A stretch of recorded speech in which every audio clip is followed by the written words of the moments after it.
Okay, so Wakanda Forever. By now, many people have watched this movie in theaters, so I'm not here to discuss or debate if the story was good or not. To be honest, I wasn't at all interested in this film after the passing of Chadwick. However, this topic is trending on YouTube, and I need to build my viewership, so I should capitalize on this opportunity. This being the case, I feel that analyzing and amending this film is a good challenge for me. My channel normally focuses on franchises that I love, with the previous exception being She-Hulk, which usually makes getting into the mindscape of speculation easy and enjoyable. I wonder, though, if my process of causal trajectory can be employed faithfully into a project that I really care nothing about. So stick around and let me know how I did by sounding off in the comment section. Let's go. This video expands upon my initial reaction to the Black Panther sequel when I heard of the tragic passing of Chadwick Boseman. The major story and character changes will be revealed along the way as I unfold my retelling. For now, please sit back and enjoy while I logically retool the events of Wakanda Forever in this installment of What Could Have Been. The film would begin with waves crashing down on Wakanda as the Atlantean army, led by Namor, breaches the city defenses. In my version, Namor does not have those stupid wings on his feet or ankles or whatever. They look stupid as hell and erode any projection of menace that might be established otherwise. We see the Black Panther dispatching Atlantean troops alongside the Dora Milaje. He is cutting down the invaders left and right, but Wakanda is still being overrun. The scene then switches to Shuri working in the Vibranium lab. She is making adjustments on a high-tech device, but the specifics of what it does are not yet revealed to the audience. At this moment, the Black Panther enters the lab and frantically asks if the device is ready. Shuri laments that she needs more time. If they use the device now without complete calculations, there's no way to know or determine the damage. While the Black Panther agrees with Shuri's assessment, they are out of time and out of options. Namor and some Atlantean troops enter the lab. Namor engages the Black Panther in hand-to-hand combat.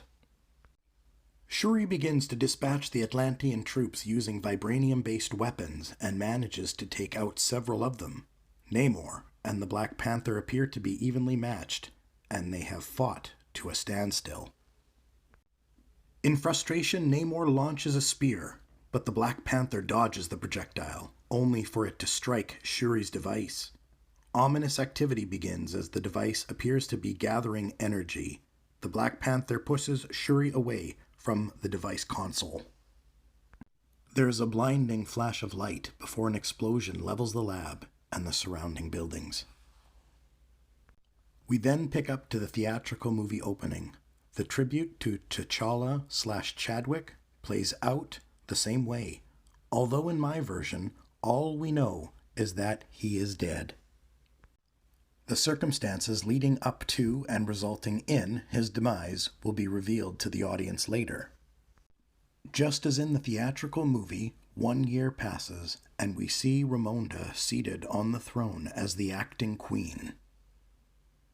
Suddenly, a portal opens in midair in the Wakandan throne room, and an unconscious Black Panther falls out onto the floor. Everyone is understandably shocked, but quickly Ramonda rushes over to help. While holding the man, she pulls off his mask. As the mask comes off, Ramonda recoils and backs away from the man on the ground. The shot pans around, and for the first time we see the man's face. It isn't Chadwick Boseman, but Michael B. Jordan. Okay, don't click away, just give it a chance. When I heard about Chadwick dying, my first thought was, too bad Killmonger is dead. I mean, let's face it, Mike and Chad both played the Black Panther in the first movie. I know, Chadwick was in the Avengers movies, but we only really get to see his character in the first Black Panther movie. However, Right alongside Chadwick, we see Eric Killmonger's journey and characterization also, and he has a legitimate claim to the throne. Well, my sequel pitch has MBJ playing a Black Panther from another Earth in the multiverse. After all, Doc Strange put all that on the table, so I say those rules are in play. MBJ comes from a universe where his Wakanda was also attacked and destroyed by Namor. Shuri's device was being developed for time travel, so that MBJ could go back in time far enough to prepare Wakanda for war. But because movies got a movie, the damaged device sends MBJ into an alternate universe and timeline, but conveniently just in time to help Wakanda on Earth 616. All this exposition is delivered via data and images stored in Black Panther's mask. When Eric wakes up, Shuri and Ramonda question him about this information. They are convinced that this Atlantean threat is real and begin to prepare for war. Now, much of the other interactions can still happen between Shuri, Ramonda, and Namor, but this time Wakanda has the tactical edge. I would reveal how T'Challa died at the movie midpoint. For maximum effect, I would have Namor confess to Ramonda and Shuri that he killed T'Challa. When they found T'Challa's body, his mask had been removed, so no data about his death could be discovered. We would see a flashback of T'Challa encountering Namor alone while on a covert operation. The two men would begin their fatal confrontation, with both inflicting bloody wounds onto the other. Eventually, Namor would drag T'Challa into the water and rip off his mask. We would see T'Challa struggling until he drowned. After this revelation, Namor would throw T'Challa's mask at the feet of Ramonda and swim away. The addition of seeing both versions of Black Panther defeated at the hands of Namor would establish him as a very deadly adversary. Conversely, I would remove Riri Williams entirely from the story. She adds nothing meaningful to the narrative and has no stake in the Wakandan events. Also, why is this black, female version of Tony Stark not called Iron Maiden? I mean, come on. Ironheart sounds like the name of a fucking Care Bear.